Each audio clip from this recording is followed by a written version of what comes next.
your view, what's wrong with private ownership of the means of production? We should not have relations of hierarchy, dominance, subordination, centralized control over the means of life, people who give orders. Private ownership applies all that? Yeah. How? I mean, if you have private ownership of the means of production, it means that, first of all, the people, it's not just one person, it's a institution, so you get like, maybe it's a corporation or private business or something. First of all, internally, it's essentially a totalitarian institution, almost necessarily. There's a group at the top, maybe a person or a group, they make the decisions, they give orders, people down the hierarchy get the orders, transmit them. At the very bottom, you get people who are permitted to rent themselves to survive. That's called a job, wage labor.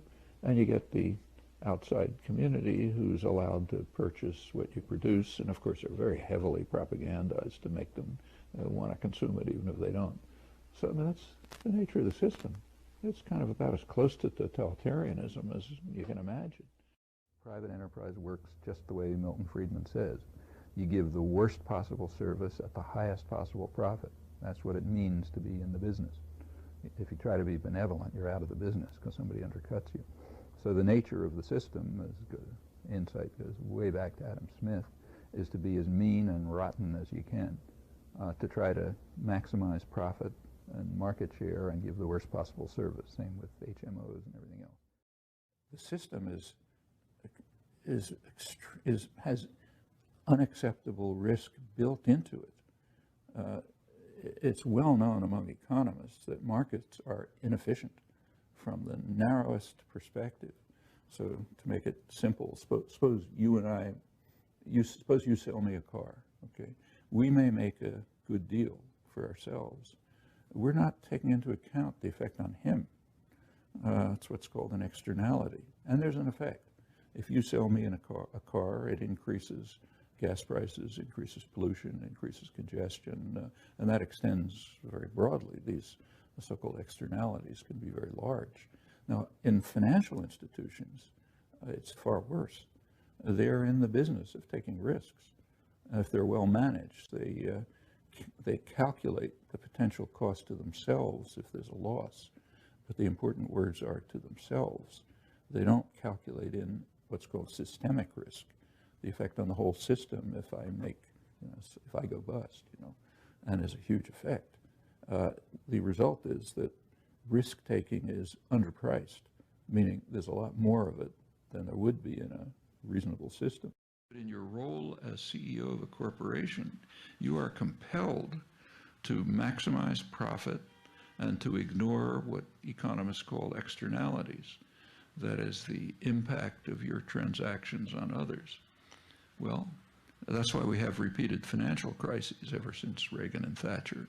The deregulation of the financial institutions means that the people who run them have to ignore what's called systemic risk, the risk that a transaction is going to bring down the system.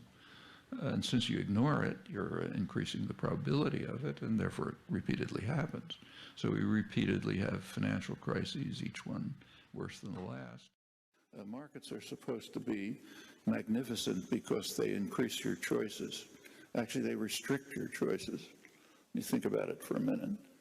Suppose I want to get home from work at night. Okay, the market offers me a choice. I can have a Ford or a Toyota. It does not offer me the choice of a Subway. What I want, what's good for me, what's good for the environment, what's good for my children, but that's not offered in the market. Markets offer individual consumption. And the enormous stress on the importance of markets is part of the way to drive people towards looking for yourself, amassing as many commodities as you can, forget everything else. In fact, if you think about it, every one of you has taken an economics course or read about it, then you know what markets are supposed to be. Markets are supposed to be systems in which informed consumers make rational choices, right? I'm sure every one of you has turned on a television set. And what do you see when you turn on a television set? You see that there's a huge industry, public relations industry, which began in the United States and Britain, incidentally, huge industry which is designed to undermine markets. Every ad is an attempt to create an uninformed consumer who will make an irrational choice, right? Huge effort on the part of the business world to undermine markets, but to keep the aspect that's useful for profit and power, namely separating people from one another, focusing on individual choices, not working with your neighbor. By now, about close to half the stock is owned by about 1% of the population, and the bottom 80% of the population hold about 4% of the stock. And it's always, and the corporations are interlinked, like a bank will own a big piece of one corporation. I mean, it's a massive system of highly concentrated power, given the rights of immortal persons, but without the responsibility of persons. These are amoral institutions. In fact, there are private tyrannies which are amoral and required to be amoral. They move towards, so they want to avoid monopoly because then they get public service requirements, but they want to be very limited. So just a few of them, which can have what are called strategic alliances. They can effectively act together.